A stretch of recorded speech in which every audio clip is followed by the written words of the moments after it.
अगर आप 15,000 के अंदर एक बेस्ट स्मार्टफोन ढूंढ रहे हो तो आई एम श्योर ये दोनों फोन्स ने आपको डेफिनेटली कंफ्यूज कर दिया होगा। तो चलो जानते हैं अगले 1 मिनट में विच phone is best under 15,000। Display से शुरुआत करते हैं। मोटो में हमें गोरिल्ला ग्लास 7i की प्रोटेक्शन मिलती है, जबकि जो वीवो है उसने तो कौन सी ग्लास दी है इसका नाम तक नहीं बताया है, शायद दी भी नहीं होगी।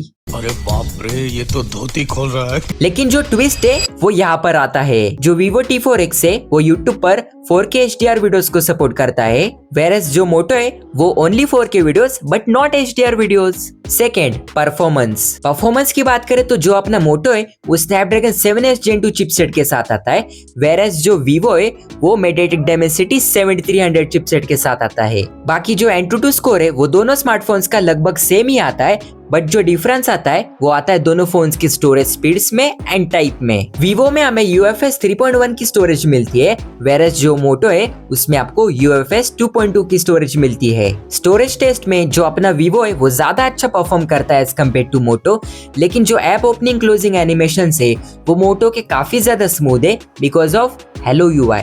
Third point, battery and charging. Moto में हमें बिग साइज 7000 mAh का बैटरी दिया गया है, whereas Vivo में हमें 6500 mAh की बैटरी मिलती है। यहाँ पर बैटरी बैकअप वाइज जो अपना मोटोरोला है वो बाजी मार जाता है ओवर Vivo, लेकिन जो अपना Vivo है वो पता है कहाँ कमबैक करता है, चार्जिंग स्पीड्स में। Fourth point, software. Motorola hello UI के साथ आता है, whereas जो Vivo है वो फनटच OS के साथ आता है, और दोनों ही फोन्स Android 15 पर बेस्ड है। बट यहाँ पर जो अपना मोटोरोला है वो हमें डिसअपॉइंट कर देता है 1 साल का एंड्रॉइड अपडेट प्रॉमिस करके, whereas जो Vivo है वो हमें 2 साल के एंड्रॉइड अपडेट्स प्रॉमिस करता है, और बाकी जो सिक्योरिटी पैचेस है वो दोनों फोन्स के साथ हमें 3-3 साल के मिलेंगे।